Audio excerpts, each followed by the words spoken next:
Right, I think we'll make a start. So welcome everyone, and thank you so much indeed for joining us. My name is Jeffrey Michaels, and I'm the IEN Senior Fellow at IBEI. What we're going to do with this session is to address the question, between war and peace, increasingly blurred boundaries. Now, to be perfectly frank, I'm not sure which of my colleagues actually came up with this question, but I think it reflects the work of a genius. Now, for those of you who are unfamiliar, within academia and perhaps in the think tank world as well, the term genius applies to anyone who can come up with a title for a panel in which you can literally spend the entire hour and a half of the panel just debating the meaning of the question without actually getting around to answering it. What does it actually mean to be between war and peace? To what extent are boundaries blurred? Are they increasingly blurred? And answering these questions is not helped by the fact that we use such complex terminology.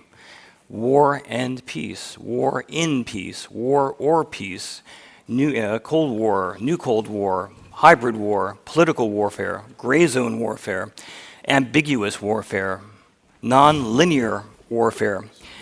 In Russia, of course, subliminal warfare. Thank you, Tim. In Russia, of course, there is not a war in Ukraine. There is a special military operation that just seems to look like a war to everyone else. But then again, in the 1950s, in the early 1950s in Korea, there wasn't a war there either. There was a police action.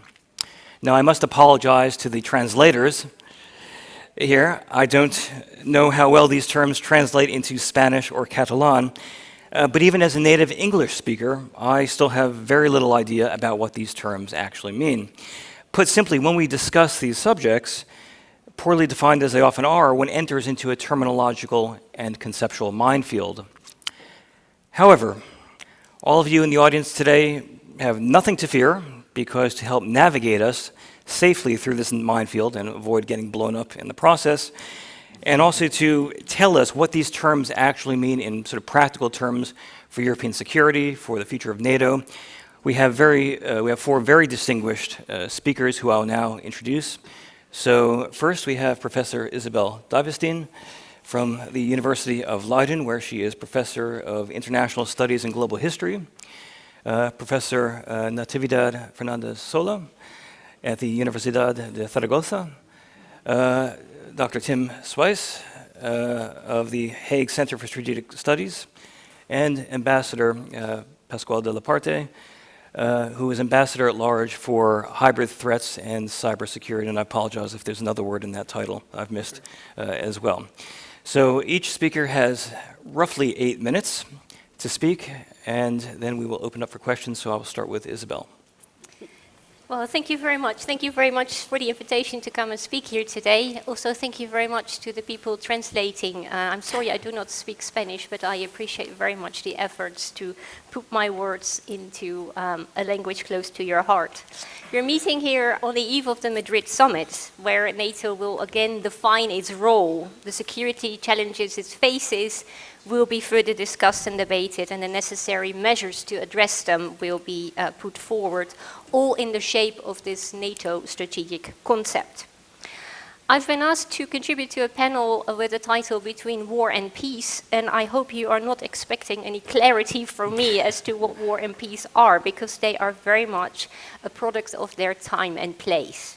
And my contribution today will focus on a particular aspect of this discussion, an aspect that I am particularly concerned about. I think at this point the logic or the raison d'etre of NATO needs very little explanation. It's a collective defense organization which has proven time and again its value, most notably since 24 February. Where I think there are challenges is when you look at NATO as a community of values. And I'm going to echo some of the points that were made already in the first panel this morning. I would like to reflect upon the shared norms, concepts, and understandings that are part of this community of values. And I think in these three respects, we are facing huge challenges. I'm going to try and unpack them in the allocated 8 minutes. I'm not going to guarantee that I'm going to be able to do all of it, but please feel free to ask questions in the Q&A later. So I'm going to start with norms. NATO is based on a set of norms that have been enshrined in the Washington Treaty: peace, democracy, freedom, and the rule of law. Now, as an academic, I would love to unpack all these elements and trigger you into deeper thinking. Since I am very much limited in my ambition, I would like to reflect briefly on democracy and the challenges that democracy is facing in the world today.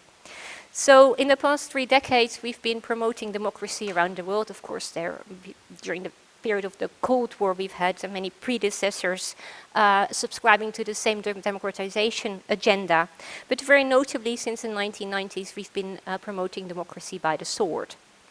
And what I'm worried about is that at the moment, this record of Western states, including the NATO organization, the record is starting to bite. It's starting to bite when you look at the effects and the consequences of operations such as in Afghanistan, but also in Iraq, in Libya, in Mali, in Syria, just to name a few examples. Of course, NATO has not been involved in all of them, but the wider appeal of democracy is no longer self-explanatory. It's becoming increasingly contested. It's contested internally. We've already talked about Hungary and Turkey this morning, but it's also contested as part of a foreign policy agenda. And I think the problems we are facing are related to credibility and legitimacy. So there's an increasing disparity between what we are saying and what we are doing. And those are the key ingredients for a crisis of legitimacy. This is tied up with presently a very visible lack of good ideas. So what are we supposed to do? What is the positive vision for a world after the Ukraine war ends? American Secretary of Defense Lloyd Austin has recently come out and said that the United States' objective in Ukraine is to see, and I'm quoting him here, Russia weakened to the degree that it can't do the things that it has done in invading Ukraine. That is not exactly a vision for the future. What is the idea that we should be working towards? And already we see fissures, discord, disagreements within NATO itself. This is alarming. I'm going to move on to my second set of concerns related to concepts. I'm not a fan of the concept of hybrid war, but this is not the time or place to elaborate on it. I realize that NATO has embraced this concept wholeheartedly. But there is a problem with how our concepts are acting in the real world. So what do we see them do? There I see a second set of big problems. Genocide. It's become a term that is so liberally used to become meaningless. We have a genocide convention that is based on the idea that whenever we observe genocide, there's an obligation for states to act. Putin has adopted our vocabulary and talked about genocide in Ukraine, genocide against the Russian speakers in the state of Ukraine. Peace operation was the official name for the invasion, and just last week, Sergei Lavrov, the Russian Minister of Foreign Affairs, described the West's response to his peacekeeping operation in Ukraine as a total hybrid war. All this is very dangerous, because if we are using words but are not talking about the same thing, we end up with the biblical Tower of Babel from the Old Testament. In an attempt to build a tower as tall as the heavens, human hubris was cut down by an act of God, ending in people not speaking the same language anymore, incomprehensible to each other. I'm going to move to my last set of challenges, and this is understanding. So it's not just about norms and concepts that feature in our discourse, but it's also understanding them. So there's a huge inflation of military vocabulary going on, and we shifted in recent weeks very quickly from providing non-lethal aid to lethal aid to Ukraine, from defensive to offensive aid, and from light to heavy weapons. And defensive weapons were supposed to include anti-aircraft and anti-tank weapons, such as Stingers and Javelins, and small caliber munitions, to shift in recent weeks to artillery, helicopters, and attack aircraft. As some observers have already noted, it matters very little how you describe them when you're on the receiving end of the effects of these weapons. But it does matter. Semantics matter. It means that there's an increasing disparity between saying and doing. I come to my last example in relation to diverging understandings of what we're talking about, and this relates to our understanding about victory and defeat. And I think this might be the most important point which I want to bring to the table today. There's an increasing recognition that what it means to be victorious is up for discussion. And we see shifts taking place in the discourse. I'm going to quote from a book that appeared a number of years ago, but it's very revealing because it reflects very critically on what's going on in Ukraine. This is Emil Simpson's book, War from the Ground Up, when he wrote about his experiences in Afghanistan, and he noted an instability of interpretation. What he talked about was a war's military outcome, and this is a quote, a war's military outcome is not a stable concept beyond the narrow physical sense, as it requires the people upon whom that outcome is supposed to have meaning to interpret events in the same way as the strategist who seeks that outcome. Now, I hope the translator's been able to keep up because it's a very difficult sentence, but what it means is that war only has meaning when we agree upon the understanding of its key features and characteristics. But we see divergent narratives developing on both sides. So what is the key issue? What is the core at stake when we look at Ukraine? The Russian state started out by saying we need to denazify Ukraine. And in recent weeks, it shifted from a preoccupation with the capital of the country to focus on the destruction of Donbass. So how is the denazification linked to a destruction of a particular part of the country? So there's a shift, and this is the main point, in the definition of what is the core feature of the war. My conclusion. A shared and common understanding of what the core issue is in conflict and a shared vocabulary to further that understandings, I think, are core prerequisites for any resolution of conflict, including Ukraine. And when we cannot speak the same language, we cannot expect to fully understand each other, and let alone resolve the issues that divide us. And my primary and most important message for the NATO members gathering in Madrid in a month's time would be to prioritize this community of values and address the challenges it faces in conjunction with this core task of collective defense. Thank you. Thank you so much. And bang on time, absolutely perfect. Yeah, nearly anyway. Professor Fernández. Thank you. I have to thank first IBEI for inviting me to share this debate with you. I prepared my presentation in Spanish, so I will change. Entre la guerra y la paz, límites difusos. Y estamos utilizando el mismo término, la misma terminología que en su momento utilizó el famoso estrategista de estudios estratégicos Colin Gray, blurring of warfare categories, regular and irregular. Hoy hablamos de guerra híbrida y de zona gris. ¿Y a qué nos referimos? Porque parece que todos estamos muy seguros cuando hablamos de esto. Bueno, el embajador lo sabe mejor que nadie. Simplemente decir que en 2005 Robert Walker se refirió a las guerras de cuarta generación. Y en esas guerras de cuarta generación se refería a la necesidad de tener una fuerza híbrida para desarrollar una guerra híbrida.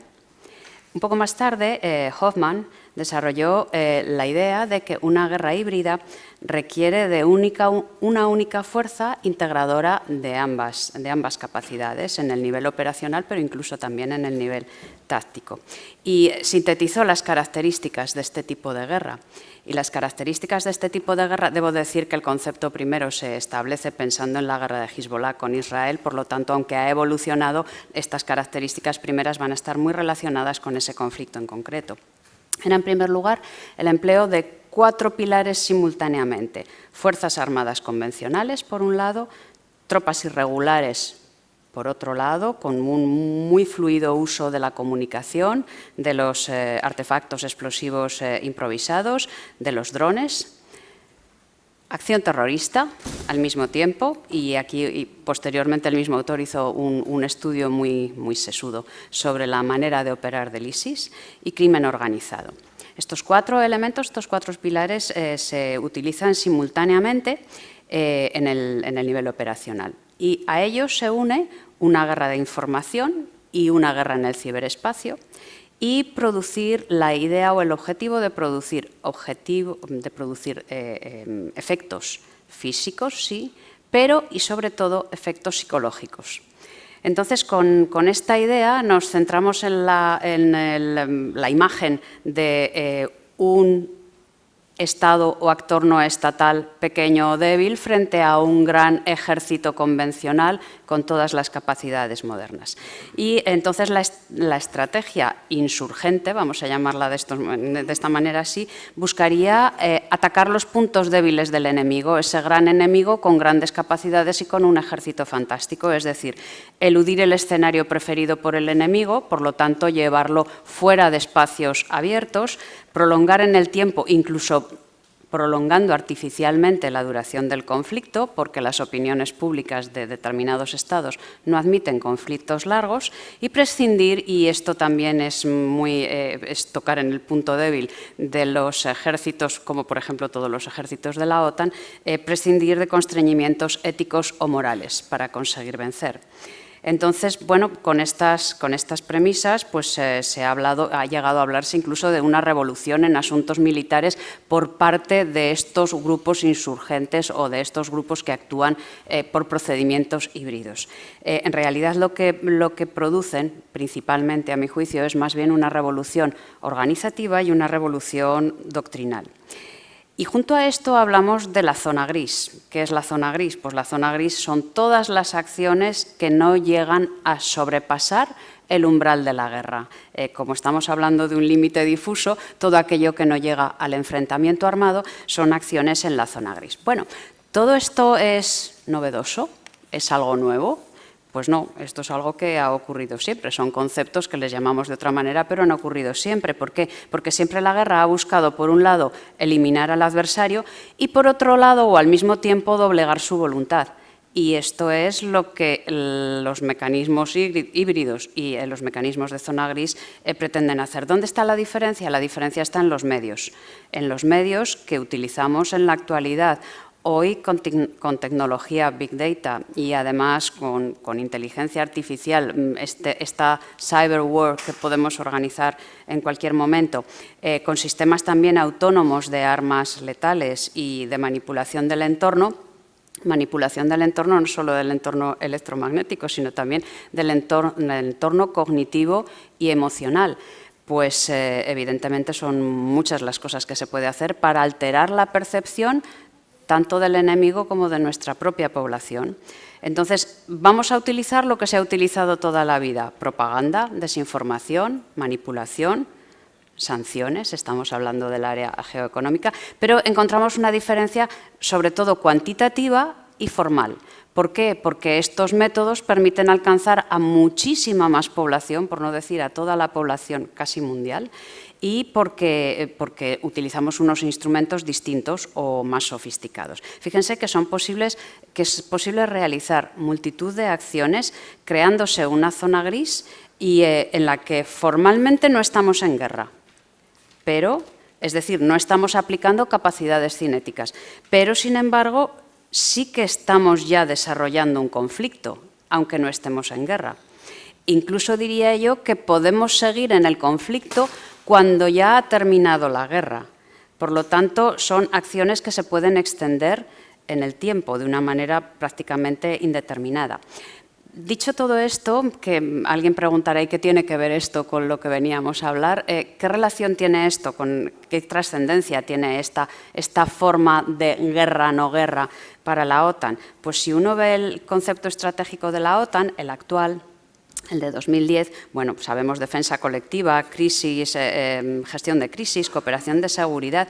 Estaba centrado principalmente en contrarrestar cualquier ataque contra la integridad territorial y la independencia política y la seguridad. ¿Cómo entran las amenazas híbridas dentro de este concepto de integridad territorial, política y de seguridad? Es cierto que el concepto hace referencia a las armas de destrucción masiva, al terrorismo y se refiere al terrorismo que utiliza nuevas tecnologías, a los ciberataques, a las armas láser, pero todo esto bajo el epígrafe de la necesidad de que la amenaza convencional no se ignore. Es decir, la perspectiva es que la OTAN va a hacer frente a esas amenazas. ¿Cómo? No a través de unos mecanismos iguales a las amenazas, sino por la vía convencional. Vamos a hacer frente a los ciberataques por medios militares. Entonces, ¿qué es lo que podríamos esperar, que no sé si aparecerá o no, en el nuevo concepto estratégico de la OTAN? Pues primero que probablemente esté más centrado en la defensa colectiva que en gestión de crisis. Pero seguirá siendo necesario desarrollar las 3 misiones básicas de la Alianza, que son la prevención, la disuasión y la respuesta. ¿Y cambian la prevención, la disuasión y la respuesta cuando estamos ante este tipo de amenazas que no son las amenazas convencionales? Pues, bueno, ahora habría que establecer unos objetivos de seguridad y eventuales amenazas a dichos objetivos, pero amenazas que procedan de cualquier medio, no solo de los medios convencionales. Es decir, configurar una respuesta multidominio. Multidominio ha sido siempre, porque siempre ha sido tierra, mar y aire, solo que ahora el multidominio es espacio, ciberespacio, y no me voy a meter en arrozales que no controlo, pero estoy pensando en el metaverso y las consecuencias que eso puede traer para la seguridad. Entonces, ¿esto por qué? Pues porque hipotéticamente nos enfrentamos a amenazas híbridas o guerra híbrida y claramente conflicto en la zona gris en nuestro frente sur, en el frente sur de la Alianza.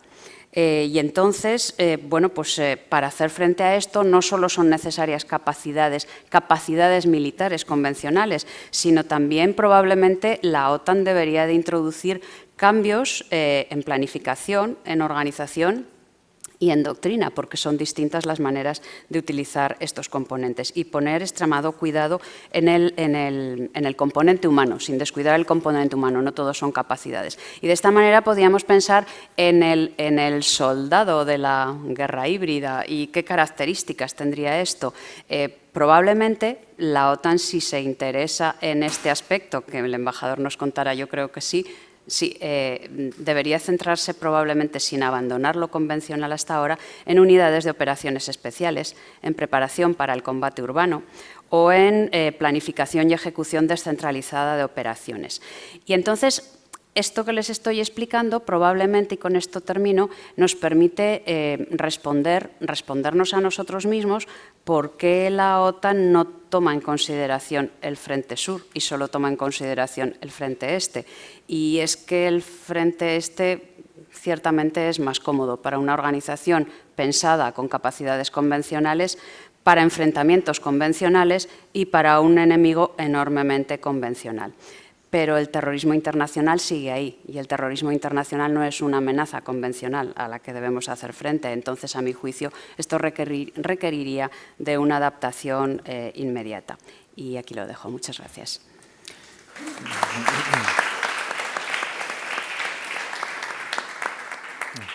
Thank you so much, especially for elaborating on some of those concepts. Absolutely perfect. Tim. Thank you, Jeff, and thank you for hosting such an important conference at such an important moment in history. I study wars for a living.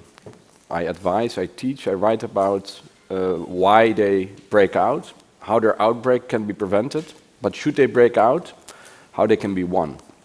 And in war studies, you typically have 2 camps, 2 schools of thought. You have the traditionalists and you have the futurists. And the futurists, they would say that everything is new and unprecedented, and we've never seen it before.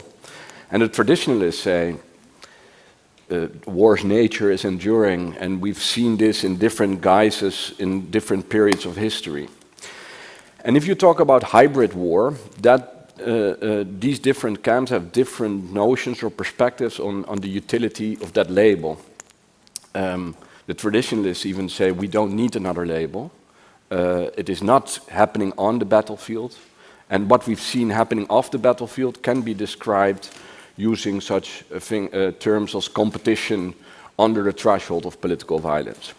And of course, these traditionalists are to a certain extent very right. I mean, if you look at propaganda, leaders from Nero to Napoleon to Nixon have been very adept at manipulating popular opinion. If you think of proxy war forces, they have been part and parcel of wars that have been waged from the Renaissance to the Cold War, when the superpowers deployed proxy forces in the periphery. If you think of assassinations of opponents, then it's not something that the Americans and the Russians and the Israelis and the Iranians do. It has been practiced for millennia. In fact, assassin comes from the term hashishi, the Arabic term, from a Shiite sect that used to smoke hash about 1,000 years ago and go out and kill their opponents. The same goes, of course, for vital infrastructures or the theft of critical technologies. Think of the Jenny spinning wheel that the French, under Napoleon, managed to steal from the designs from Great Britain or the UK.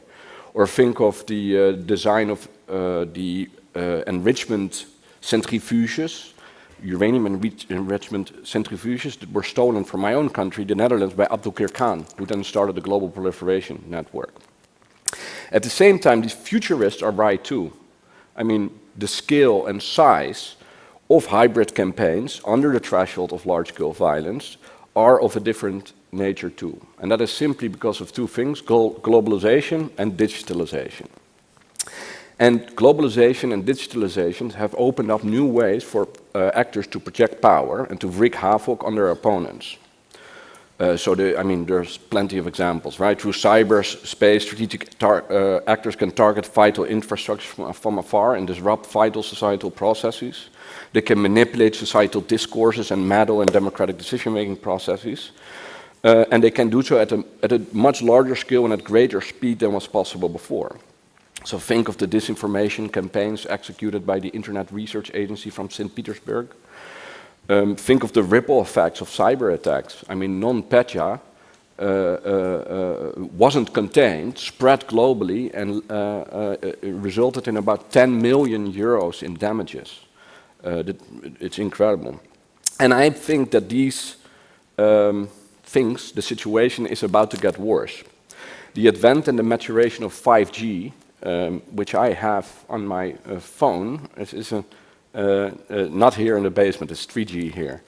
But the advent and maturation of 5G in the years to come will further boost the creation of an Internet of Things. And that will exacerbate the vulnerability of our vital infrastructures and also of our societies.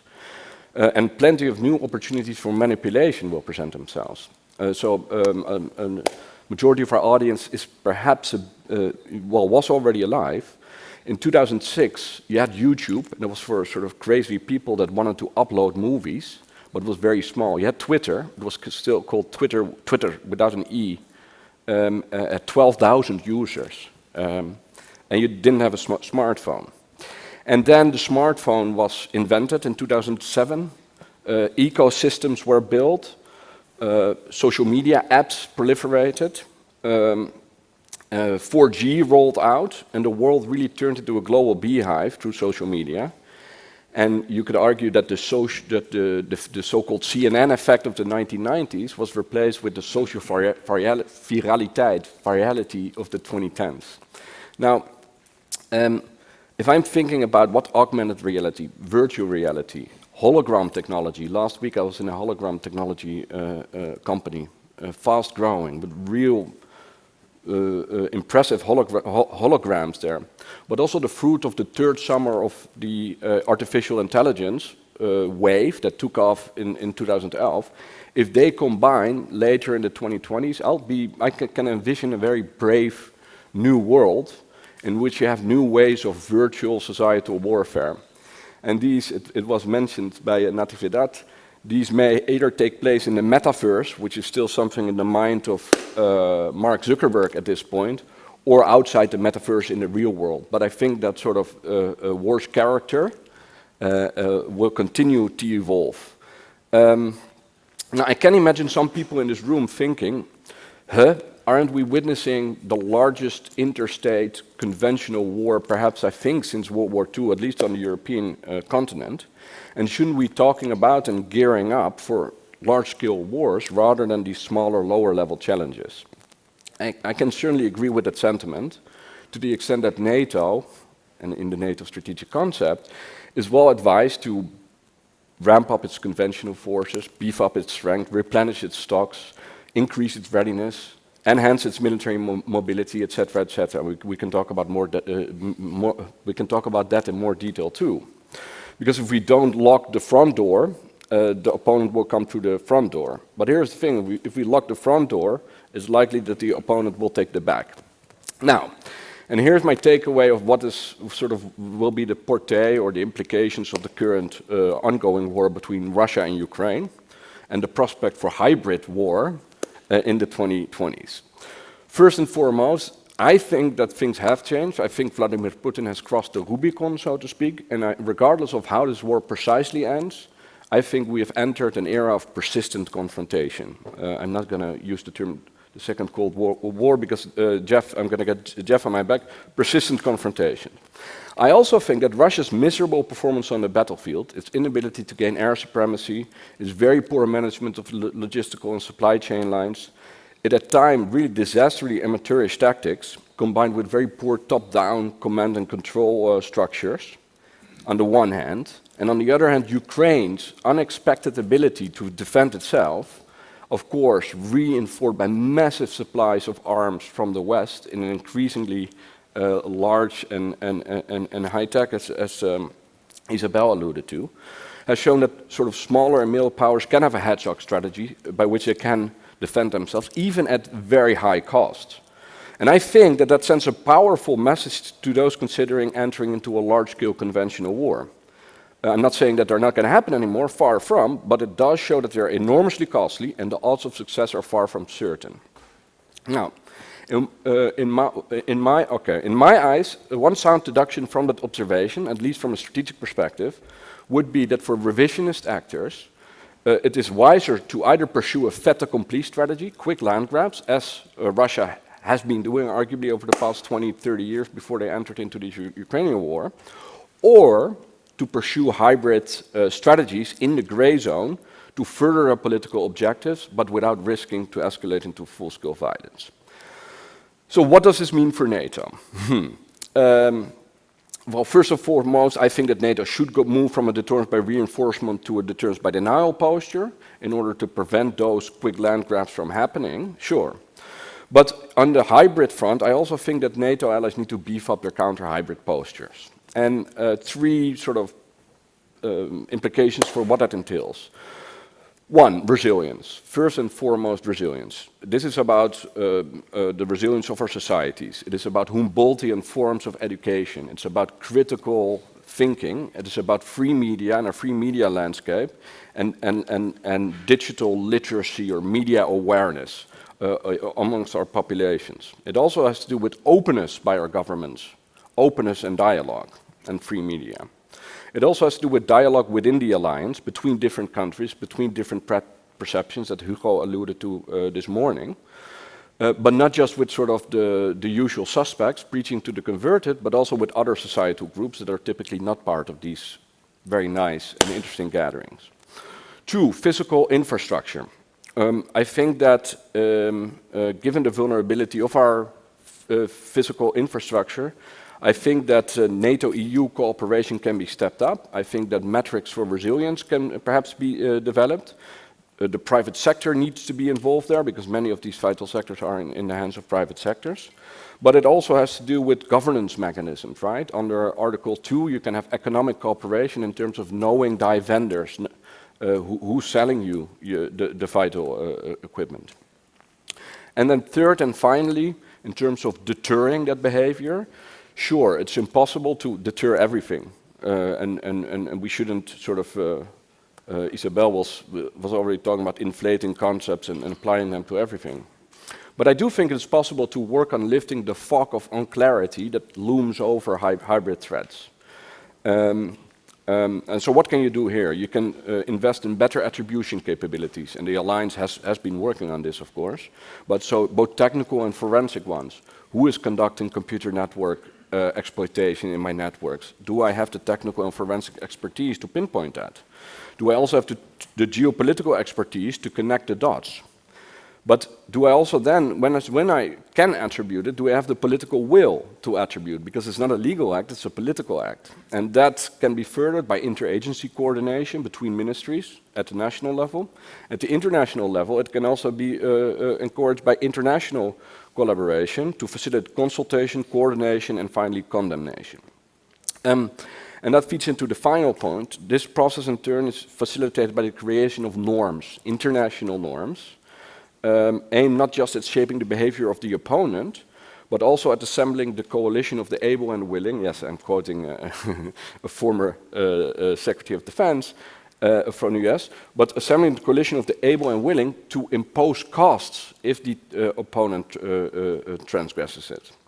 So that finally can be helped along, and then I'm going to wrap up, Jeff, by communicating upfront what is unacceptable and what consequences will follow. This can be done by codifying rules for the game in national strategies, in the strategic concept, in doctrines. It can be codified in high-level political statements that are sent throughout, and it can also be conveyed in bilateral context. In addition to not just talking the talk, but also walking the walk in terms of having regular exercises and perhaps, controversially, perhaps sometimes in small-scale action to showcase you have both the ability and the willingness to respond to hybrid threats. So with that, I look forward to the strategic concept and what's in it, and to having a discussion with the audience. Thank you. Thank you.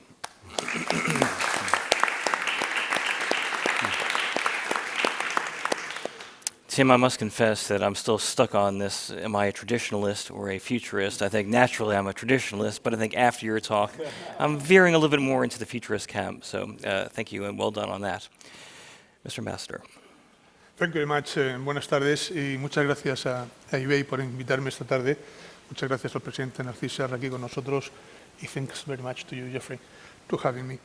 Bueno, la ventaja de ser el último en hablar es que casi todo lo interesante haya sido dicho y por tanto uno puede parecer que no dice nada y por tanto voy a focalizar en aquellos temas que yo creo que han sido subrayados por mis colegas pero que quizás exijan un poquito más de desarrollo. No voy a entrar en el debate de los conceptual, que se entiende por zona gris, que se entiende por guerra híbrida. En Natividad nos ha dado una gran lección sobre el tema.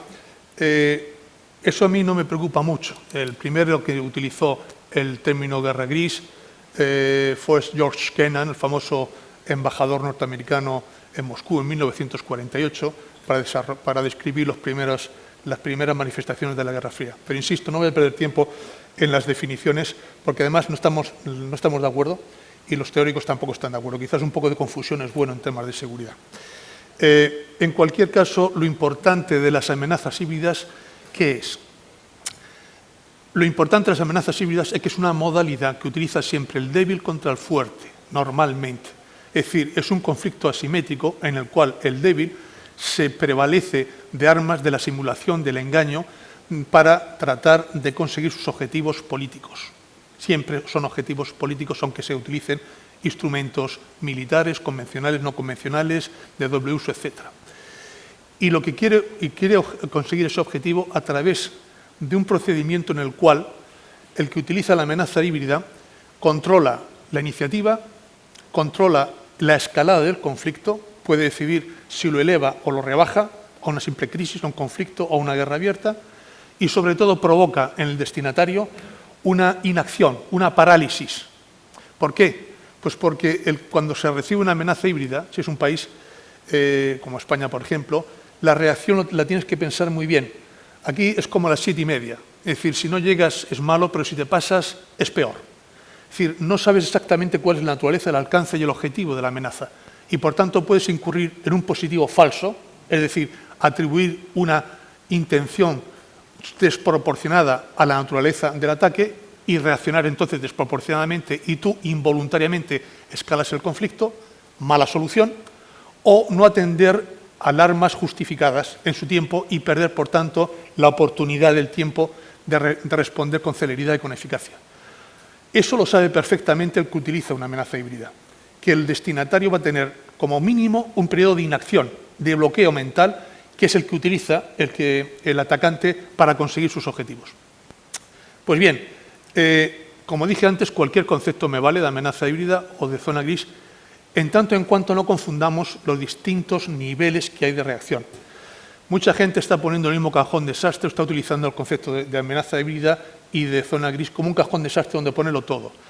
La respuesta política, la respuesta estratégica, la respuesta operativa y la respuesta sobre el terreno. Y eso es un fallo, porque todas estas respuestas, todos estos niveles obedecen a lógicas diferentes y a instrumentos diferentes. No es igual una respuesta política que una estratégica, que una operativa, que una sobre el terreno.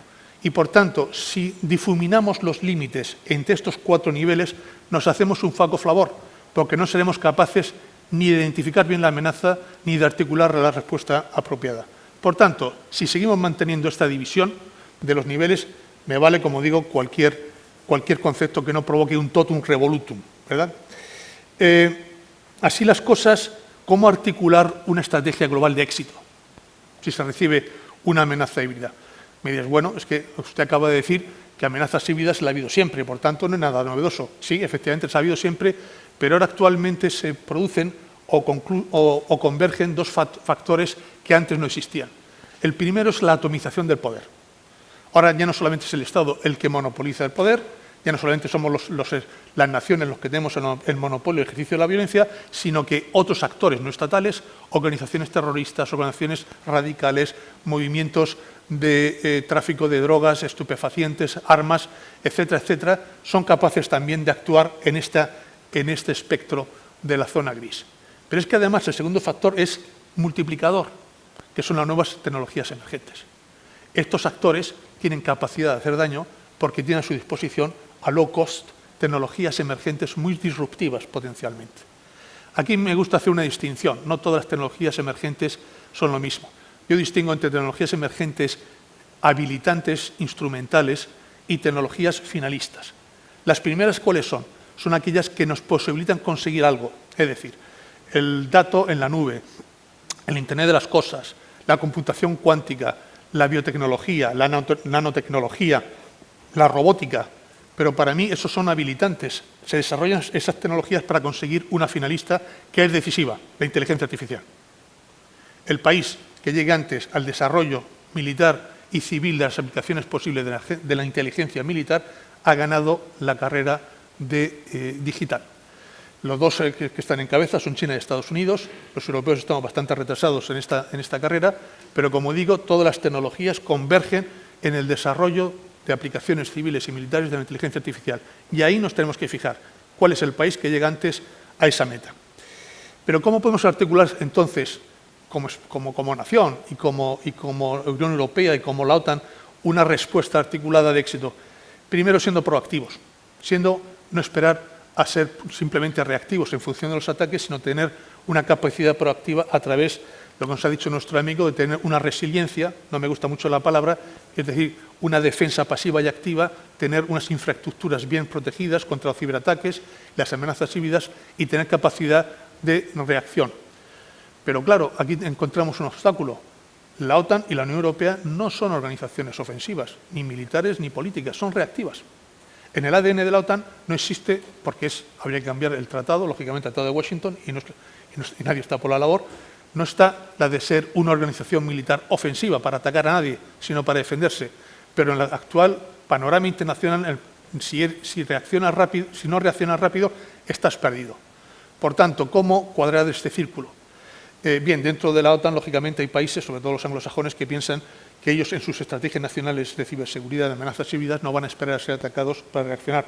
Cuando tengan la certeza o de que van a ser atacados, pues ellos pueden incluso dar el paso adelante. Cosa que, insisto, no puede hacer la OTAN porque tiene una naturaleza defensiva. Hemos hablado antes de la respuesta multidominio, tierra, mar y aire, ahora se añaden el espacio ulterior y el ciberespacio, y se añadirá un sexto dominio que sea el cognitivo, que no tengo tiempo para entrar ahora, si queréis hablamos luego. Pero lo fundamental para la respuesta colectiva es la atribución de la responsabilidad. Ese es el bone of contention. Es decir, antes de responder tienes que saber quién te ha atacado. Y para eso necesitas tener la certeza al 100% de identificar al atacante. Si te equivocas una sola vez en la atribución de la responsabilidad, pierdes toda la credibilidad para siempre. Por tanto, es un asunto muy serio. Para una atribución eficaz, por tanto, hace falta dos niveles. Un nivel técnico, es decir, tener las capacidades tecnológicas y digitales suficientes y superiores al atacante para ser capaz de identificarlo con certeza. Y segundo, una voluntad política de denunciarlo públicamente y de penalizarlo. Muy pocos países somos capaces de hacerlo individualmente esto. La segunda parte. Hace falta mecanismos de cooperación dentro de la Unión Europea y dentro de la OTAN para proceder a esas consultas políticas antes de la denuncia. Individualmente, yo creo que solamente los Estados Unidos de América se atreven, por ejemplo, a hacer una atribución pública de atacante contra Rusia o contra China. Los países individuales, pues no, vamos siempre a través de la OTAN o a través de la Unión Europea. En la Unión Europea tenemos un sistema de sanciones, de régimen de sanciones por ciberataques, ya los hemos empleado 2 veces a nivel colectivo contra China y contra Rusia, contra personas físicas y contra personas jurídicas. Es decir, que tenemos un régimen que funciona y en el cual nos protegemos todos. Junto a eso, hay una cosa fundamental. Tenemos que ser conscientes que estamos en un periodo de tránsito, de la era industrial a la era informática. En el futuro todas las guerras van a ser informáticas y, por tanto, tenemos que ser conscientes de hacer el tránsito de las grandes plataformas de combate, y por grandes plataformas de combate entiendo los submarinos, los portaaviones, los aviones, los carros de combate, la artillería pesada, a nuevos instrumentos que serían informáticos integrados, redes integradas informáticas, como los drones, los satélites, los robots, etc. Ese tránsito es muy delicado porque no te puedes quedar sin capacidades tradicionales en las grandes plataformas de combate y pasar todo tu presupuesto y tus capacidades al segundo frente informático. Habrá un periodo de tránsito en el cual tenemos que tener una combinación de capacidades tradicionales y capacidades informáticas en función de la naturaleza y el alcance de la amenaza. Pero tenemos que hacerlo ya, porque eso nos va a obligar a cambiar el mindset, las cadenas de mando y control, las formaciones en las academias militares. Tenemos que tener oficiales que salgan dentro de unos años con el nuevo mindset de una guerra de informática integral y no de las grandes plataformas de combate. Por supuesto, la interacción con el sector privado es fundamental. Fundamental. ¿Por qué digo fundamental? Porque el 80 al 85% del I+D se hace en el sector privado, no en las administraciones públicas. Por tanto, la interconexión entre administraciones públicas, entre gobierno y el sector privado es fundamental y para eso se exigen diseñar mecanismos de colaboración innovadores, creativos. ¿Para qué? Para retener, sobre todo, capacidad, capital, talento en la administración pública, que no se vaya todo al sector privado. ¿Cómo se hace eso? A través de fórmulas imaginativas, fiscales, presupuestarias y profesionales. Y, finalmente, creando un espacio, un ecosistema favorable para los start-ups y para las inversiones, para el capital de riesgo. Sin eso no seremos capaces de ser competitivos, ni a nivel nacional ni a nivel europeo. Creo que ya he agotado mi tiempo y no te quiero poner nervioso, Jeffrey. Muchas gracias.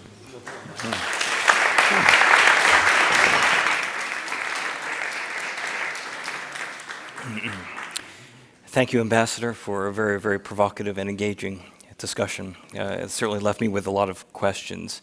And in that sense, I'm going to abuse my position as moderator to ask the first question of all of the panelists. Because thus far we've used 2 different terms, hybrid threats on the one hand, and there's even this term hybrid war on the other. And we can see the so-called hybrid threats, we can sort of identify what they are, even if we don't call them that all the time. But when it comes to actually a hybrid war, per se, I'm still a bit confused about to what extent do we see lots of activity, but we never really see any decision. There's nothing decisive about these activities. There's lots of, you can do lots of actions. Russia might do actions towards NATO and so forth, but have we actually seen any policy change? And as a good old-fashioned Clausewitzian, I have to sort of ask, as a strategy for states to use, why do they do this if they're not necessarily seeing results? But I'll just sort of ask the panel in the first instance, are countries like Russia or China or whoever, do they actually see results from engaging in these sorts of activities? So perhaps with Isabelle to start, and then we'll go along in the same order, if that's okay. Thank you, Jeff. This is, of course, a very probing question and an excellent way to start our discussion. I would like to position myself as a traditionalist, only for the sake of debate in this panel. Where is the hybrid war? We've been preparing for a very, very long time now for a hybrid war that was supposed to come from the East, and we see very, very little of that happening currently. So I am a bit skeptical. I am skeptical about the concept, and I'm also skeptical about its use. I'm skeptical about the concept because if you look up the definition, hybrid war, hybrid threat is supposed to include all kinds of things that we previously had separated. It is irregular, conventional, cyber, criminal, guerrilla. It's just one big bag of all kinds of things that existed separately in our discussions prior. I have very much doubt whether the concept actually helps us to understand what is going on, because there was a logic to it. And I am still not prepared, but I'm willing to be convinced to throw overboard all those old concepts. Just a very simple example. So if criminality is part of what we're facing in terms of a threat or a potential conflict, we have the police force. Do we need the armed forces? Do we need a cyber unit? What is the added value of hybrid threats, hybrid war, whatever, in order to address a very practical problem? So that would be the counter question. So in short, I do not see what we've been preparing for, and the concept, is it actually useful in terms of testing, elaborating, reinforcing our panoply of instruments that we have. But I look very much forward to hear what the other colleagues have got to say. That's wonderful. Natividad? Estoy de acuerdo con lo que ha dicho Isabelle. Me parece que no hay preparación, no estamos con la idea de que el campo de batalla es digital. Y esto se observa pues a nada que veamos las compras de armamento por cualquier Estado europeo. Entonces no da la impresión de que haya una concienciación primero y una preparación después. Como dice Isabelle, como en las guerras híbridas, amenazas híbridas, nos encontramos con terrorismo, nos encontramos con crimen organizado, y esto son cosas que exceden del enfrentamiento convencional. Pues una cosa que no he señalado hablando de estrategias es que, claro, para hacer frente a eso no es posible contar, creo yo, solamente con una estrategia de la OTAN, sino que necesitamos contar con estrategias también de los Estados, porque en Europa sabemos muy bien, por ejemplo, que al terrorismo no se le combate con armas militares, o no principalmente, que hay unas armas que son muy útiles desde la cooperación policial, la cooperación judicial, y entonces no es solamente una estrategia OTAN, me parece que sería insuficiente, sino que es necesaria una estrategia de los Estados para fortalecer las sociedades, para dotarlas de esa resiliencia, que tampoco me gusta la palabra, y además cooperar con esos otros instrumentos que no son capacidades militares, pero teniendo siempre en cuenta que hoy el campo de batalla es digital y, por tanto, esto no debemos olvidarlo. Thank you. Tim.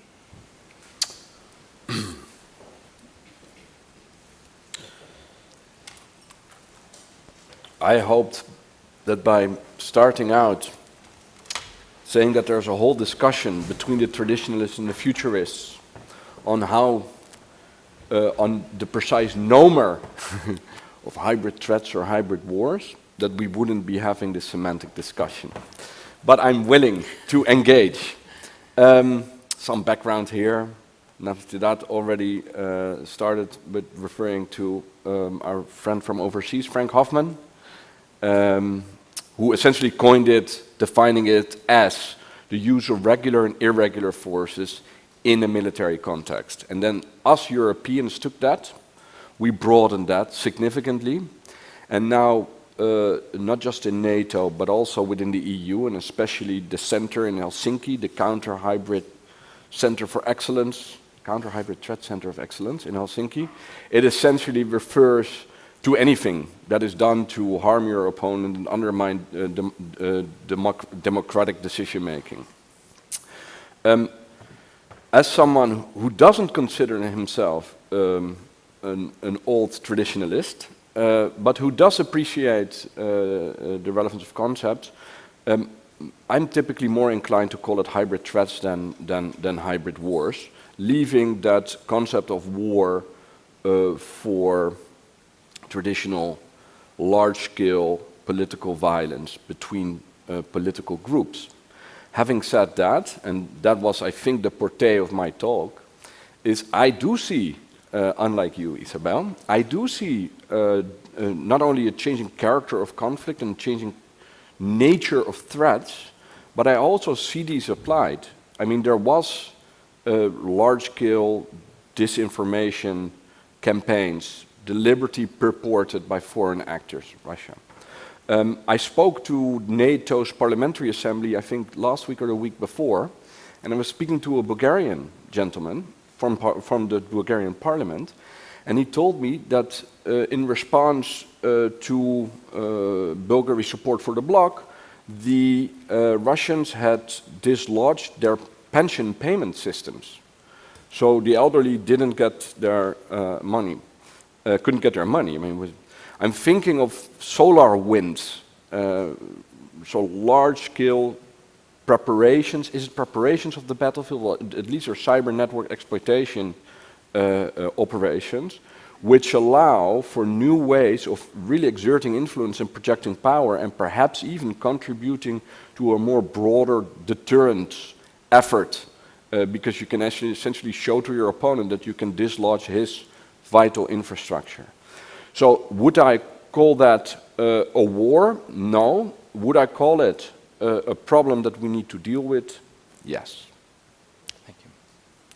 Ambassador. Gracias, Jeffrey. I think que la pregunta es muy oportuna y muy pertinente.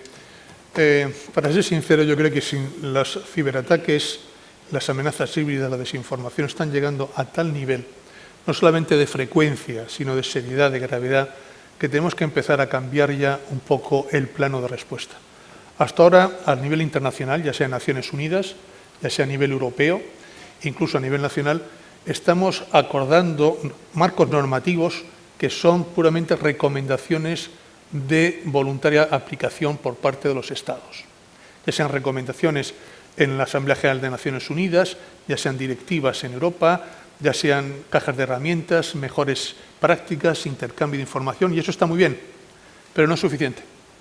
Es decir, si acordamos que los ciberataques y que las amenazas híbridas, por su intensidad y por su gravedad, suponen una amenaza a la paz y la estabilidad internacional, tenemos entonces que poner en marcha mecanismos propios de los garantes de la paz y la seguridad internacional. Es decir, tenemos que ir al Consejo de Seguridad de Naciones Unidas, no a la Asamblea General de Naciones Unidas, porque es solamente el Consejo de Seguridad el responsable de mantener la paz y la seguridad, la que puede dictar resoluciones de obligado cumplimiento por los Estados miembros. De obligado cumplimiento. Ahora mismo tenemos en la Asamblea General dos comités, el primero y el tercero. El primero negociando un acuerdo sobre buen comportamiento, buen uso del espacio, del ciberespacio. La tercera comisión, un comité especial que está elaborando un convenio internacional amplio de lucha contra el ciberdelito, y está muy bien. Pero ambos son soft law, no es hard law. Y insisto, si estamos hablando de amenazas a la paz y la seguridad, tenemos que pasar a otro nivel normativo punitivo. Por ejemplo, a partir de tal fecha, el Consejo de Seguridad podría acordar, o incluso la Unión Europea o la OTAN, que un país es responsable de cualquier ataque de ciber que provenga de su territorio, sea responsable y directo o no, porque eso es una conclusión propia del principio de soberanía y del principio de independencia política. Igual que yo hago responsable a un país del que vienen terroristas a ponerme bombas aquí, también puedo hacer responsable a ese país de cuyo territorio me están atacando a través de medios ciber. Claro, para eso hay que tener la capacidad de atribución que decíamos antes, pero sobre todo hay que tener la capacidad política de penalizar a ese país de cuyo territorio están proveniendo los ataques.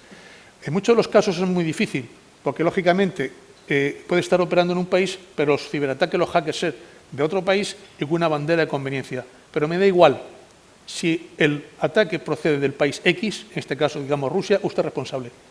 Y a usted le va a caer la del pulpo por haber permitido que esas operaciones tengan lugar. Y ya los demás tendrán cuidado de que no operen en su propio territorio. Si no empezamos ya a hablar en estos términos punitivos internacionales, estamos perdidos, porque la multiplicación de los ciberataques es de tal naturaleza, recibimos de 2 a 3.000, Estados Unidos recibe 3.000, 4.000 ciberataques al día. Nosotros en España vamos a estar en torno a los 800.000 diarios. Solamente sabemos el 15%, que lo denuncian las empresas privadas porque hay un coste reputacional de reconocer que ha sido objeto de un ciberataque, sobre todo si eres un banco, una compañía de seguros o una compañía que presta servicios. No sabemos exactamente la base de lo que está ocurriendo, pero insisto, tenemos que ser capaces a nivel internacional de crear hard law con efecto punitivo sobre los estados que permiten que desde su territorio salgan ataques cibernéticos. No estamos ahí todavía. Thank you. Very concise explanation. Thank you so much.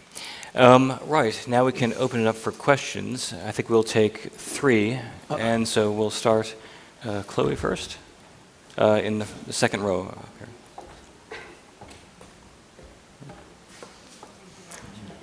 So thank you very much. So good afternoon, Chloé Berger from the NATO Defense College. So just two small questions. So you have, all alluded to the capabilities issues as well as the personnel one, meaning that we need trainings and to, I would say, foster competencies of our personnel.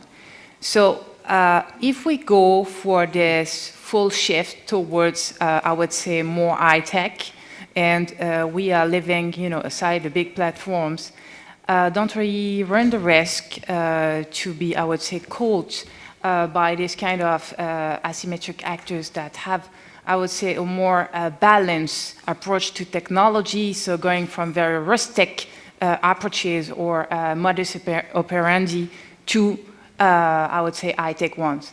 That's my first question. And then the other question is that, obviously, these challenges requires cooperation.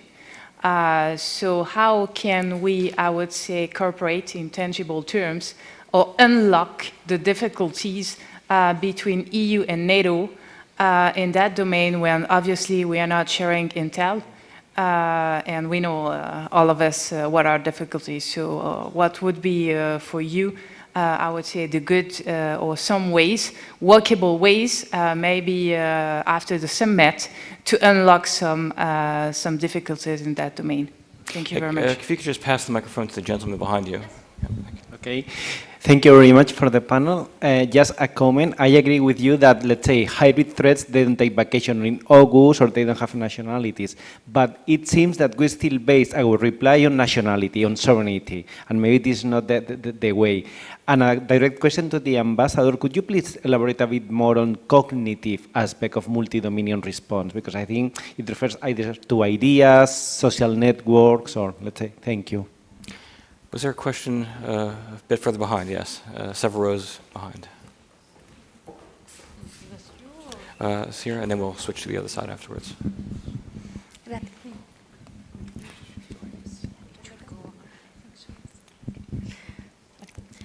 Gracias. Bueno, soy estudiante de Relaciones Internacionales con la UOC y mi pregunta realmente es sobre si el conflicto entre Ucrania y Rusia se ha convertido en alguna manera en una guerra proxy y sobre todo el aspecto en cómo afecta en el mar de la China Oriental con respecto a los Estados Unidos. Gracias.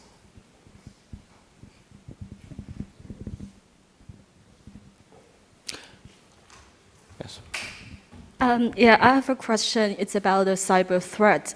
I know the cyber operation is kind of fulfill the topic about the, the blur boundary between peace and war. So I think, like, according to, like, taking the consideration of international law, the cyber operation, it's like international law, like it's hard for international law to be adapted, like to interpret cyber operation, like the prohibition of intervention, the use of force. But I think for individual, like sovereignty state, for them, it's more flexible for them to take a cyber defense strategy or something like that. My question is that, like NATO and collective security mechanism, is it suitable for such a collective security mechanism to adapt some active strategy towards the cyber threat? And what kind of strategies is good for, like, for such a collectivism security to do that? And if really, if like NATO did something to respond to the cyber threat, will they challenge our conventional understanding of war and peace? That's my question. I think at this point we'll give the panelists an opportunity to answer, so perhaps we can just take them as you'd like, and we'll start again with Isabelle. Thank you for the very nice and thought-provoking questions. You've been listening very carefully to what we've been saying. I have a couple of comments to make. First of all, if we agree that war is a social phenomenon and our social environment is characterized by connectivity, it is only logical that any conflictual engagement will focus on that connectivity. So it fits within the conventional pictures of what an armed conflict is supposed to be and what peace is supposed to look like. This ties into the question of the shift to high tech and how that has a consequence. I think if states were to categorically shift to high tech as the template for how they want to conduct their war, they are going to display a weakness. Because the logic of strategy would be to seek out the weakness of your opponent. So it would be very logical to focus on that connectivity. So we can explain that dialectical logic of strategy based on prior patterns. I very much like the question about international law and how cyber fits into that. International law has a very clear definition about what an armed conflict is and when it starts and when it ends. It is very difficult to fit that cyber or that hybrid category within conventional international law. Now, I'm not a legal scholar, but I think there's a clear challenge for legal scholars to address this. There's an important fact that might tie in many of the strands of our discussion so far, is that in the United States security strategy, at one point, I'm not sure if it's still there today, the United States reserves the right to respond to a cyber attack by using nuclear arms. So that's the writing on the wall, how serious this threat is perceived in terms of triggering the whole panoply of the most forceful instruments the state has available. But it's specifically cyber, so it's not hybrid. I won't say much more, but I'm going to maybe pass it over to my Sure, colleagues. and actually before I ask Natividad to respond to that, just one point about the nuclear strategy. And that was Donald Trump's nuclear strategy, Yes. so I wasn't expecting anything else apart from pure paranoia. Of course, it fits in within the larger picture, but is it still there today? Or I don't know. Okay. That's a very good question. Natividad. High-tech NATO. Yes. Creo que no plantea problema porque la OTAN y los estados parte de la OTAN no tienen una tecnología inferior a la de otros oponentes no desarrollados, sino incluso bastante más débiles. En consecuencia, no es un problema de tecnología. Como ha señalado muy bien el embajador, tiene que haber un proceso un proceso de transición en el que, sin deshacerse completamente de capacidades convencionales, nos podamos dotar y hacer frente a esas otras capacidades que no son convencionales. Claro que todo proceso de transición, no nos engañemos, no es suma cero, es durante un momento poner el doble en las convencionales y en las no convencionales, en la alta tecnología.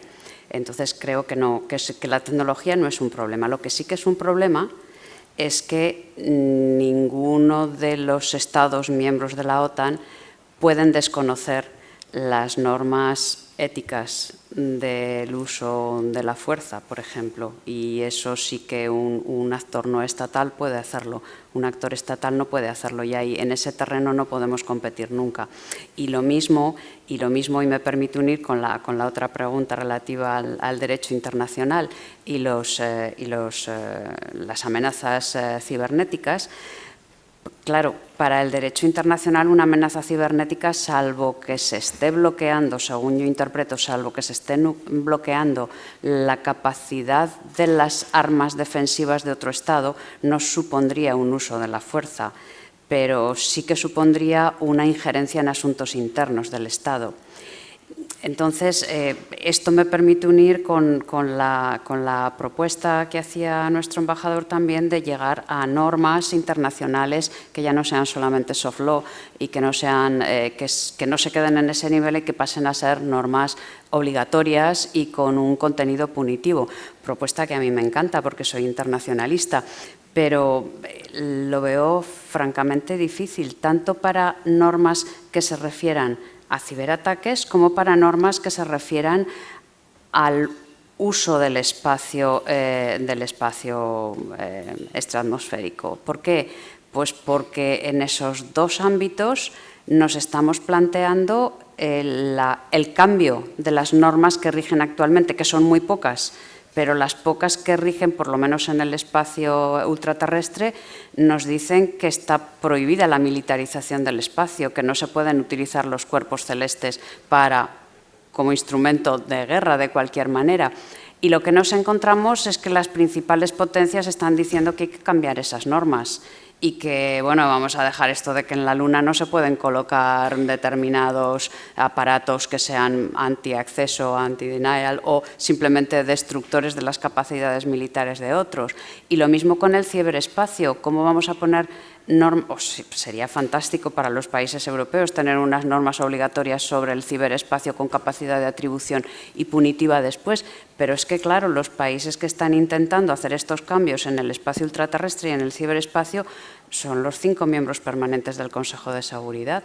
A mí bueno, si ustedes quieren 4 o 3,5, pero yo creo que esto, si atendemos a quienes están proponiendo esos usos más laxos, más flexibles del espacio ultraterrestre y del ciberespacio y quienes tienen el interés en oponerse a cualquier tipo de regulación, pues no lo veo muy sencillo que una norma obligatoria salga adelante, aunque nos gustaría a todos.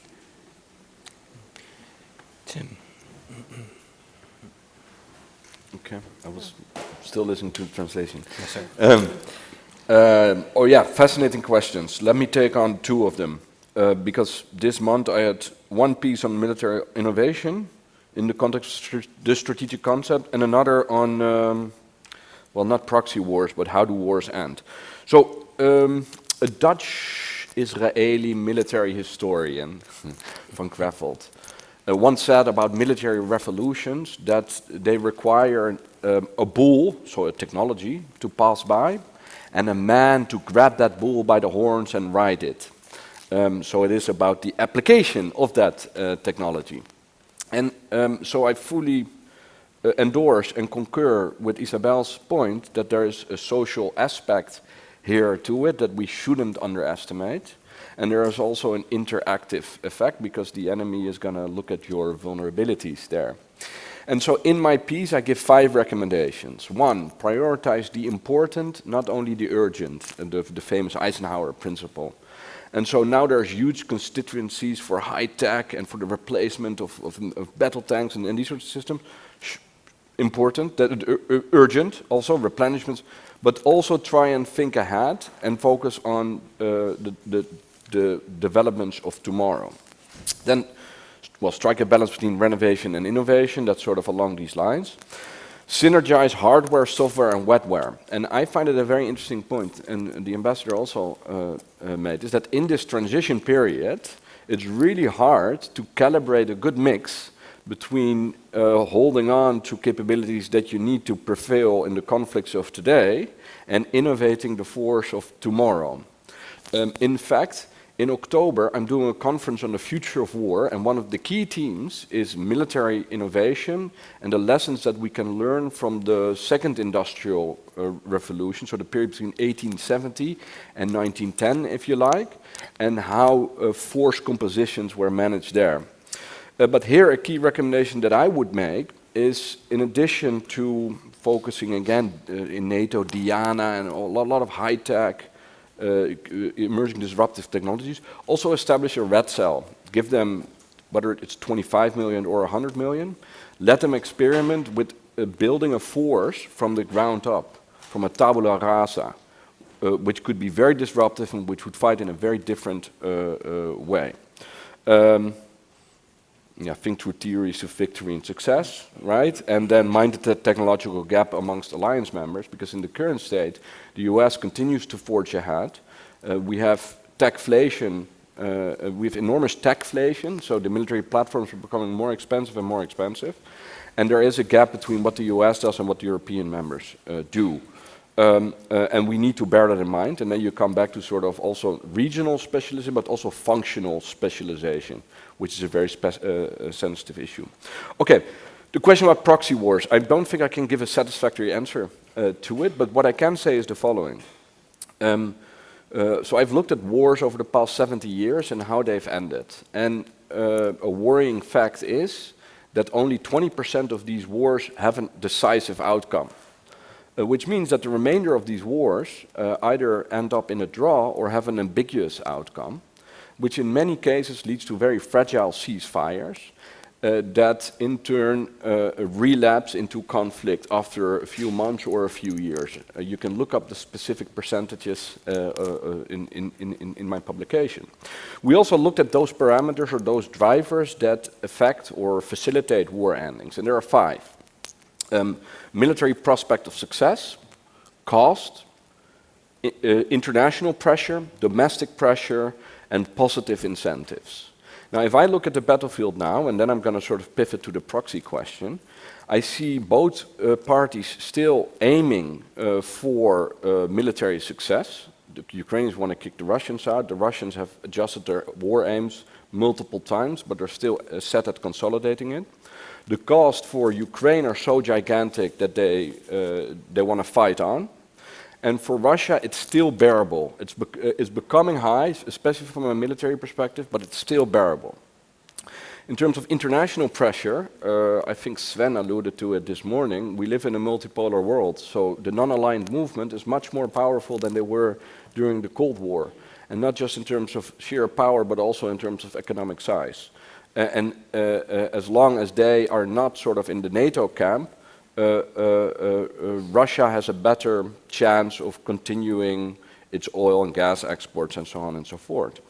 In terms of domestic pressure, we see some fissures, and I'm not a Kremlin watcher, but we see some fissures within the military leadership amongst the Russians. There are generals that are being blamed or getting house arrest, but we haven't seen and mind you, maybe now on CNN it says there hasn't been a palace coup in the Kremlin, but we haven't seen a large-scale resistance against Putin. And also in Ukraine, Zelensky's position, I mean, there are some voices saying maybe we should start negotiating, but his position is still strong. And in terms of positive incentives, Russia doesn't trust NATO, but Ukraine, and that was also discussed this morning, bearing in mind what happened to the Budapest Memorandum 1994, security assurances, not guarantees, assurances, will only be happy to end this war at this moment once they get these guarantees. So if you then look at sort of what NATO is doing, and now I'm pivoting to the proxy war, thank you very much. Yes, what NATO is doing and what the West is doing is they are, on the one hand, helping Ukraine defending their own country, and that is relevant in terms of facilitating one of these war endings at favorable terms. On the other hand, if you look at Austin, for instance, there's a lot of escalatory rhetorics going on, and containment is evolving into rollback. And I think at a certain moment, so at this point, I see us helping a democratically elected leader defend his country through arms shipments. At a certain moment, if the goal becomes to weaken Russia and diminish its power, etc., you could argue that it turns into a proxy war. Thank you very much, Jeff. Ambassador. Muchas gracias. Para responder rápidamente a las preguntas, dos de esta señora. Primero, la disponibilidad de tecnología por presuntos enemigos o adversarios a la OTAN y al mundo occidental, si queremos. Uno de los objetivos fundamentales, precisamente en la declaración, en el concepto estratégico que se va a aprobar en Madrid 29 y el 30 de junio, es dotar a los aliados y a la OTAN de esa capacidad tecnológica comparativa, una ventaja comparativa permanente con respecto a cualquier posible atacante, cualquier posible adversario. ¿Cómo se hace eso? Invirtiendo masivamente a nivel nacional, a nivel de los aliados, en ese campo, pero también a nivel de la OTAN. La OTAN no tiene sus propias capacidades cibernéticas o de lucha contra amenazas híbridas. Tiene las capacidades que le otorgan los Estados miembros. Es cierto que tiene un mando de adaptabilidad, de adaptación en Estados Unidos, que se encarga precisamente de adaptar la respuesta de la alianza a la naturaleza de los desafíos, pero la OTAN per se no tiene esas capacidades, salvo que los aliados se las doten. Y por eso se va a aprobar por los jefes de Estado de Gobierno, esperemos ahora en junio, el programa Diana, que es precisamente poner en común, pooling and sharing, las capacidades de distintos centros de pensamiento, universidades, laboratorios, para ser un multiplicador de las capacidades de los aliados, con un coordinador. Bien, eso en cuanto a la primera pregunta. En cuanto a la segunda, la relación con la Unión Europea y la OTAN en términos de resiliencia y en términos de respuesta a las amenazas híbridas. Nunca ha sido mejor. Yo cuando fui a Bruselas, hace ya unos 14 años, la Unión Europea y la OTAN vivían de espaldas. Eran dos organizaciones que estaban en la misma ciudad a 5 kilómetros de diferencia, pero eran dos mundos diferentes. Ni se hablaban prácticamente. Bueno, ahora nos podemos felicitar, existen unos programas permanentes de diálogo, de coordinación, se han aprobado dos declaraciones conjuntas, esperemos que antes de la cumbre de Madrid se apruebe una tercera declaración. Hay identificados nada más y nada menos que 72 líneas de actuación comunes entre la OTAN y la Unión Europea, y muchas de ellas en ciberseguridad y en resiliencia. De hecho, la OTAN reconoce que muchos de los instrumentos de la resiliencia están en el ámbito de la Unión Europea y no de la OTAN. Estoy hablando de instrumentos diplomáticos, económicos, comerciales, industriales, cooperación al desarrollo, es decir, los elementos civiles, básicamente, los cuales no dispone la OTAN. Y, por tanto, hay una complementariedad perfecta si somos capaces de activarla entre los medios de la Unión Europea y los medios de la OTAN. En cuanto a la tercera pregunta, que era qué significaba la autonomía cognitiva, que podría ser el próximo sexto dominio adoptado por la OTAN. La autonomía cognitiva es la capacidad de anticipar a través de la información y a través de la inteligencia las acciones de un presunto adversario, de un presunto enemigo, antes de que se produzcan. Una vez que se produzcan, pasamos a otro nivel. Sería cómo prevenir conflictos a través de la información y la inteligencia que se tiene de las posibilidades, de las intenciones y de los movimientos de presuntos atacantes. Como te puedes imaginar, el campo es infinito, nunca se llegará a tiempo, pero al menos sí invertir en estas capacidades nacionales y multilaterales, Naciones Unidas, OTAN y Unión Europea, para ser capaz, en la medida de lo posible, de anticipar. Eso exige varias cosas. Exige capacidad de anticipación, flexibilidad, adaptabilidad. O sea, hay que adaptarse a la evolución del conflicto y, por tanto, hay que tener una capacidad de respuesta diferente en cada una de las fases.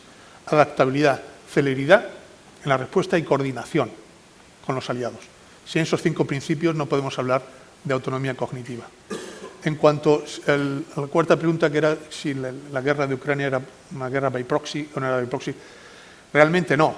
Teóricamente no, es una guerra entre Rusia y Ucrania, no hay proxy que valga, es una guerra directa entre Ucrania y Rusia, como digo. Eso sí, la comunidad, el oeste, es decir, el mundo que consideramos occidental, la Unión Europea y la OTAN, estamos ayudando a Ucrania en virtud del artículo 51 de la Carta de Naciones Unidas que regula la autodefensa. y por tanto estamos capacitados legalmente por el derecho internacional para apoyar al pueblo ucraniano y al gobierno ucraniano a defenderse contra una invasión criminal e injustificada en virtud del artículo 51. Pero eso no se puede clasificar como una guerra by proxy. En cuanto a las capacidades o no del derecho internacional para regular con hard law los ciberataques y las amenazas híbridas. Curiosamente, o no tan curiosamente, el secretario general de Naciones Unidas, Jens Stoltenberg, ha dicho, y los demás hemos aceptado, que un ataque masivo en el ciberespacio que bloquee y neutralice las capacidades de los aliados se puede considerar como un ataque que involucre la activación del artículo 5 del Tratado de Washington, es decir, unas represalias masivas. Pero ha ido más allá. No hace falta que sea un único acto, un único ataque. La sucesión de pequeños ciberataques que sumados equivalgan al mismo efecto también pueden activar el artículo 5 del Tratado de Washington. O sea, ojo a navegantes. Los ciberataques, por supuesto, que pueden provocar la invocación del artículo 5 del Tratado de Washington y una respuesta masiva y demoledora de la OTAN. Eso ya es doctrina aceptada por todos los aliados. Diferente es que la OTAN, evidentemente, ni es ni va a ser nunca una asociación militar ofensiva, pero, como digo, los ciberataques ya se pueden considerar como amenazas a la estabilidad y la seguridad de los aliados que provoquen la activación del artículo 5. Y a partir de ahí, eso será cuestión de tiempo, Natividad, que el marco jurídico recoja esa convicción política.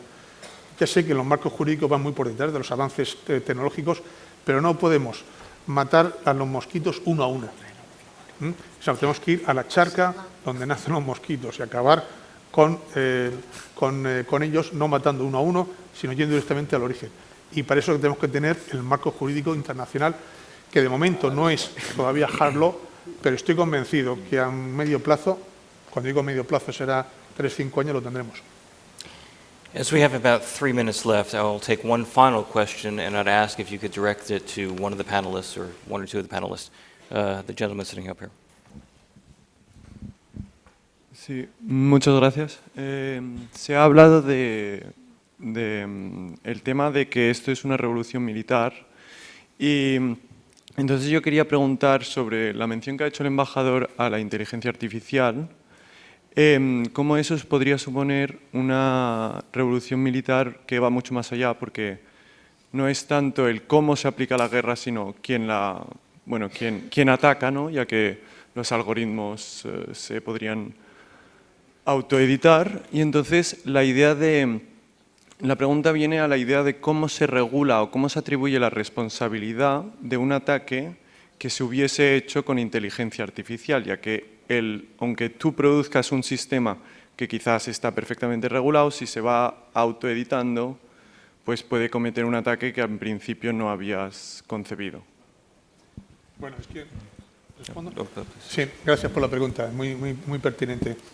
El problema de la inteligencia artificial en el campo militar, que supongo que te está refiriendo esto a las aplicaciones militares de la inteligencia artificial y a la falta de autoría humana, porque existen mecanismos militares autónomos que a través del algoritmo pueden tomar decisiones por sí mismos, que no han sido planificadas en algoritmo, todavía no estamos ahí.